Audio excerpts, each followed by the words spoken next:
তো হ্যালো বন্ধুরা, যারা পুশ আপ মারতে পারেন না তারা যদি পুশ আপ মারতে অসুবিধা হয় তাহলে নি পুশ আপ দিয়ে শুরু করতে পারেন। এর জন্য আপনাকে হাঁটুতে ভর দিয়ে প্রথমে বসতে হবে পুশ আপ পজিশনে। ঠিক তারপরে পুশ আপ দেওয়া চেষ্টা করতে হবে ঠিক এইভাবে যেভাবে ভিডিওয় দেখানো হচ্ছে। স্টার্ট 1 2 3 4 5 6। আচ্ছা, যারা পুশ আপ মারতে পারেন তারা চেস্ট মাসেল ডেভেলপ করার জন্য নর্মাল পুশ আপ মারবেন, রেগুলার পুশ আপ যাকে বলে। স্টার্ট 1 2 3 4 5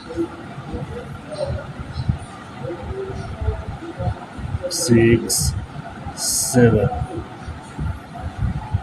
যারা হাতের ট্রাইসেপসকে ডেভেলপ করতে চান, কারণ চেস্টের পাশাপাশি ট্রাইসেপস মাসেলও ট্রেন হয়ে যায় পুশ আপ মারার সময়, তো ট্রাইসেপসের জন্যই যে পুশ আপটা উপকারী সেটা হলো ডায়মন্ড পুশ আপ। পজিশনটা ঠিক এরকম হবে 1 2 3 4 5। অ্যাট লাস্ট আমার one of the best favourite exercise single hand push up.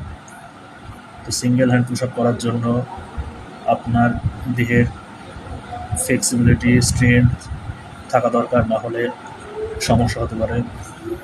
যাদের মনে হচ্ছে পারবেন না তাদের এটা করার দরকার নেই, কিন্তু যারা পারবেন তারা চেষ্টা করতে পারেন।